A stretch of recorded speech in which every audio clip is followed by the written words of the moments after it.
This is the Big O Show. This is the Big O Show. Locked and loaded and ready to go. You feeling good? Yeah, weekend. Brother. How are you? Good, good. You don't even have to cover a bad football game this weekend. No, I don't. Yep. Speaking of bad, Will Howard goes to Ohio State. Ukulele goes to FSU. The Malachi Crunch is visiting Boise State. KJ Jefferson has gone to UCF. So what, you quarterbacking next year? I may get some reps next year. Oh, I don't know if you knew this. I can throw about a good 15-yard out. I think that might get me a spot on the roster. No, you were telling us, oh, there's a whole bunch of quarterbacks out there. There's no hurry. It's going to happen. Brother, that shit's drying out, man. What's left? Here's what I would tell you. I think, again, there's another transfer window in April, right? And guys who lose the competition for the starting job are going to be looking for a new job, right? Like, they don't want to sit on the bench. Guys, I think they're good enough. So I think Miami's going to have another chance of it in April. But right now, you're right. It has dried up. A lot of the best, most experienced options are not there. And I think part of it, from what my understanding is that Miami really thought they were going to get Cam Ward. And Cam Ward still hasn't necessarily signed with an agent. Which allows him, I think, up until January 15th to change his mind if he wants to change his mind and try to get back in with Miami. But, I think for a long time there, Miami was really, really confident they were going to get Cam Ward, who was the best option available among the guys that still hadn't committed anywhere. And, at this point, they've looked into other guys. One name that recently popped up was this former quarterback at Albany, Reese Poffenbarger, is a name that was put out there. I think he's a kind of guy who probably just comes in to compete. Huh? It's a Hoffenberger. Okay. Hoffenberger, yeah. I think he's the kind of guy who probably is just brought in to help compete and sort of put their name in the hat, right, to compete for the job, not necessarily better than Jakari Brown or Emory Williams. So I think right now it's sort of just a wait and see and who else becomes available. Look, Miami's done their homework. They've looked into all the different guys. They try to see who actually fits in well with the scheme and what they're asking them to do. And there's still guys that are out there that you say, okay, maybe they kick the tires on this guy. I personally think they were just waiting on Cam Ward to say yes.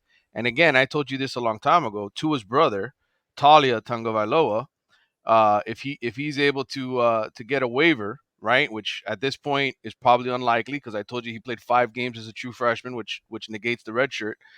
But if he somehow were to, by a miracle of God, get the waiver from the NCAA, then he might be the guy they turn to. But just a circumstance. And look, I don't think this Miami team, as constructed, is good enough to win a national championship next year. So again, you're still building the 25. It's not like you're one quarterback away from. They don't have the head coach to win anything. Right. Period. End of story.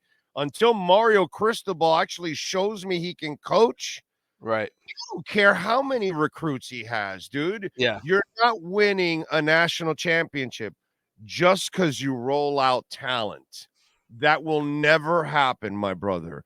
If you don't make good in-game decisions on a consistent basis, Mike McDaniel, Mario Cristobal, you're not winning, okay? That's just part of the game. So this is where, I've already told you this before, it's nice to sign 4 and 5 stars. Until I see Mario become a better in-game coach, that's really when I'm going to start feeling good about the team, because to me, it does, it's like watching Jimmy Johnson just allow Vinny Testaverde to keep throwing an interception after an interception after another interception. And after you've thrown 5 in the Sugar Bowl, it doesn't convince you that he's going to throw 4 more in the Fiesta Bowl. Yes, I haven't recovered from that. No, and I won't recover from that. And so stupidity cannot be masked. And so shit that Mario Cristobal does on the sidelines, I don't care who you recruit. You ain't winning jack with Mario Cristobal as this kind of coach. And to me, that's the bigger problem. Yeah, you got to get a quarterback, but your coach better learn how to coach on game day. Yeah, and again, I can't argue any of those points. Oh, I mean, he's look. You look at his track record of games that he's lost, whether it was at here with Miami or even at Oregon. Right, there Yeah. were head scratchers where you're like, Bro, his last team is. year he got dogged by Utah twice. Give me a Yeah, break. Yeah, yeah, you can't lose to FSU or Clemson twice in a year here. You can't be the coach here if that's what's going to happen. Sorry. And I know right. Utah's pretty good, but if you're pretty good and you're supposed to be great, you can't be losing to the top tier teams twice in your conference like that. You I know, agree. I agree. And he wasn't brought in here for that. That's not the vision that all these people put money down for it and bringing him in. They wanted him to recruit well and to win games. It's got to be both. It's not just one of the two. So you're right. right. But I guess my overall point, just in regards to the quarterback, is at some point or another, he's going to have to start to develop and win with guys that he recruits to the program at that position, right?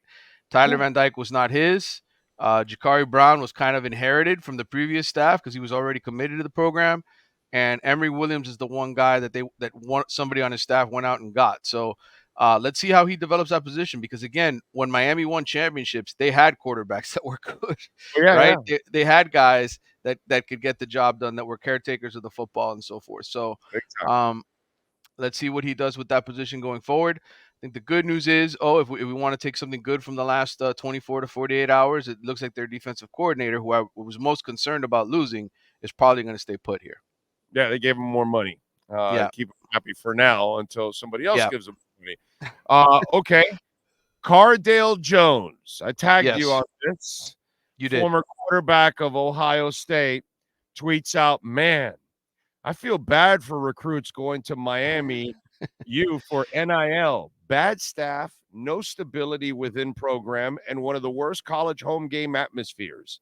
Chasing the money isn't always the answer, but good luck." Well, listen, that's a Ohio State alum, right? One that won them their last national championship in 2014 or whatever, and he's beating his chest because Ohio State has one more recently than Miami has, and they're angry because they've lost a lot of recruits to Miami this cycle. That players that they think were just paid, basically ditched Ohio State for more money. The reality is, look, I just came back from the Under Armour All American game. Grace Rayner and I did a huge story for The Athletic regarding NIL and what kids were saying about it. Money is usually pretty equal in this thing. There's not that much of a disparity, and I think a lot of the best players, the top 100 high school recruits every single year, are getting offered pretty much. If you're being recruited by a school, that school's in the ballpark of whatever it is that they're offering. If they're picking Miami, it's for more reasons than just money. And that's what my retort to Cardale Jones would be. I think some of it has to do with opportunity to get on the field faster. I think some of it has to do with what they, maybe just being in a warm weather place versus being in cold ass Columbus, Ohio.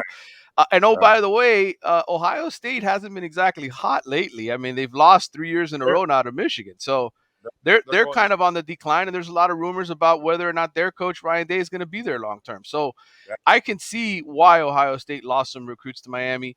Is he wrong in trying to defend his school? No, because Miami guys do that all the time too. They get on Twitter and they talk shit about other programs. So it's the way that it goes.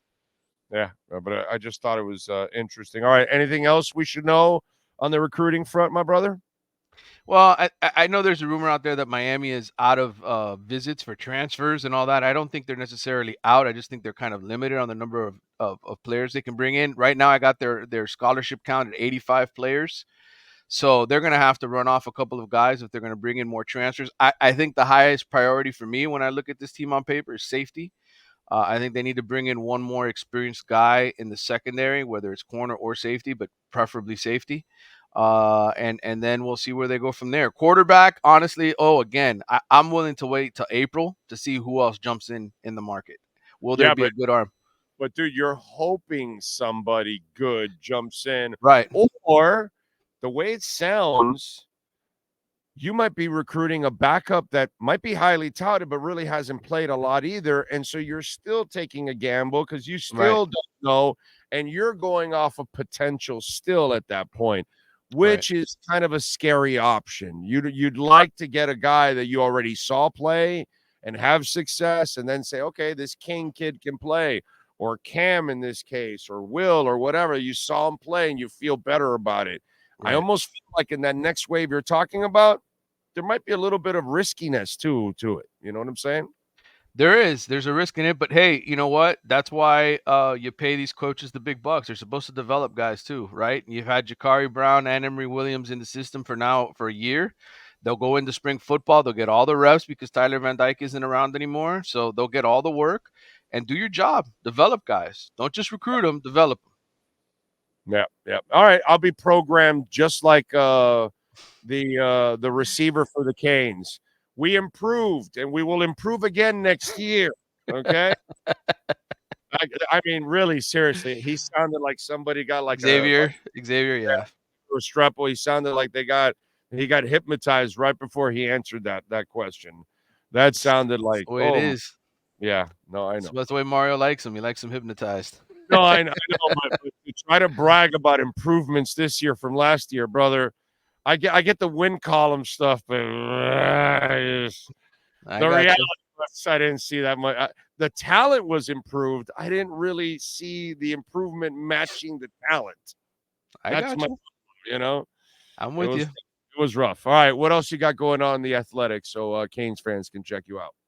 Yeah, I would say just, we've put up a lot of stories regarding recruiting and the national championship. Bruce Feldman and our whole national staff going out there to cover that game next Monday in Houston. There's been a ton of interesting reads. Like I said, I came back from the Under Armour All-American game and came out with a really interesting piece on recruiting. And we called it Recruiting Confidential, where we allowed these guys to talk freely without their names attached. So it's a really good read. A lot of getting a lot of love from people nationally for that piece that I did with Grace Rayner. So check it out.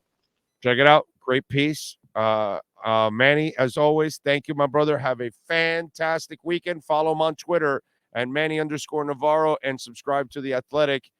Talk to you on Tuesday, my friend. Appreciate it. All right, brother. Take care. You got it. There you go. Manny Navarro, Caneswear. Use our code BIG-O10. You will get 10% off at Caneswear, online or in person. Doesn't matter. Use our code BIG-O10. They got practically anything and everything with the Canes logo on it. They got a lot of cool. This Dolphins hat was bought there. A lot of my Dolphins hats are bought there. A lot of my Marlins. I was wearing this. Oh, here it is. This is my favorite Marlins hat that I bought there. It's actually a really cool Marlins hat. Because I'm a hater, of course. Really cool Heat hat. See, you can get all kinds of stuff over at Caneswear, man.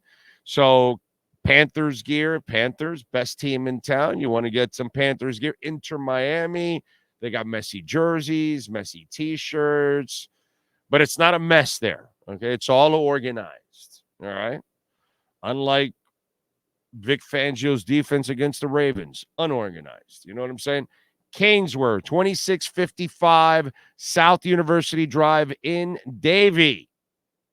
Check it out. Caneswear.com.